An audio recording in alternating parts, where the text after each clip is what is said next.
kwethu Maria edidekile bana kwethu noDadu wabo uMarta uba ubukhona ngengafanga umntakwethu lonke ikholwa elifelwe ngelumthandayo linombuzo ebelingathanda ukuphosa kuThixo umbuzo lowo bana kwethu okhathwa zinyembezi athi kanti luphi uthando lwakho bana kwethu bendiba uyandithanda nawe uluthando apha amandla akho ukufa kunciphisa ukumazi nokumthemba uThixo elinxeba bana kwethu ngokukaYakobi linxeba likanaphakade eli bana kwethu lididisa ingqiqo kuThixo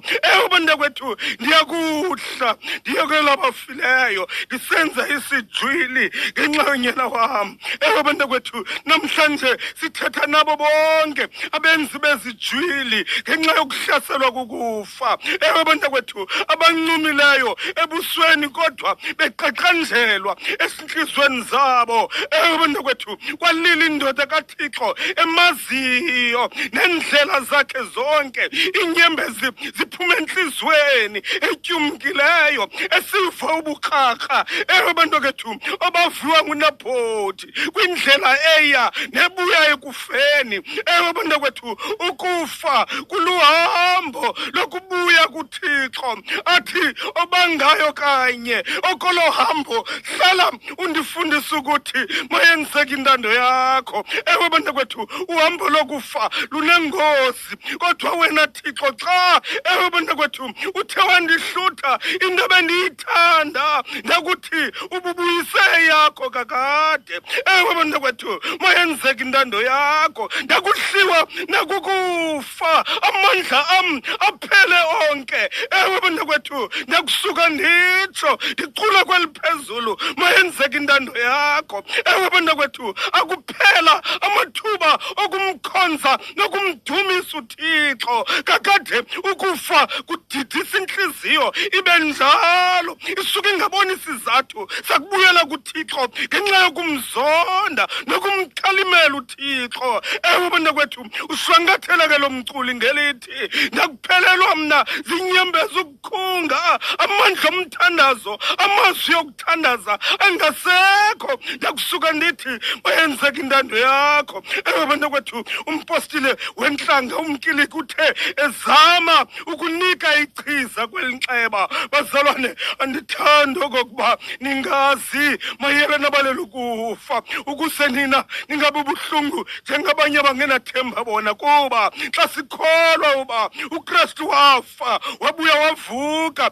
bana kwethu nabalela ukufa ngaye uKristu kuba siyakutsho kuni uba thina basaseleyo asikubaphangela abalela ukufa kuba inkosi ngokwayo iyakuhla inendanduluko inelizwi leziphatha zithunywa bana kwethu kanti ke thina bamkhonzayo uThixo silandela uKristu noyinhlahlela yokufa sakuba sizezona nsizana kubantu bonke bana kwethu abalahlekelweyo bana kwethu okokuba uKristu akavukanga uAbraham etyiwa yintlungu eshiwe ngumkakhe uSarayi ethandaza bana kwethu bendinga ungandiva Efrayem ndikunika igolide nemali ndinike nje ithuba lokokuba ndingcwabe umkam bana kwethu wahlawulana kuAbraham eMamre wamlilela apho umkakhe uSarayi wamumpathisa ngenyembezi bana kwethu kunjalo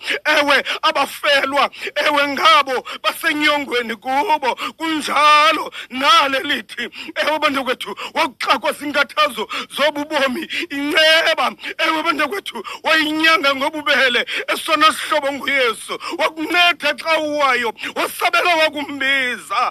bana kwethu esona sihlobo nguYesu xa ndicanda inzingo nentsizi nokubanda kwamanzi aseYordane andisoze ndoyike nto ngoba esona sihlobo nguYesu bana kwethu mkhulu ukufuphi esona sihlobo nguYesu bana kwethu isihlobo esimnandi umphefumlo uyonwaba apha kum wandifihla engalweni ndingoyiki ngoko esona sihlobo nguYesu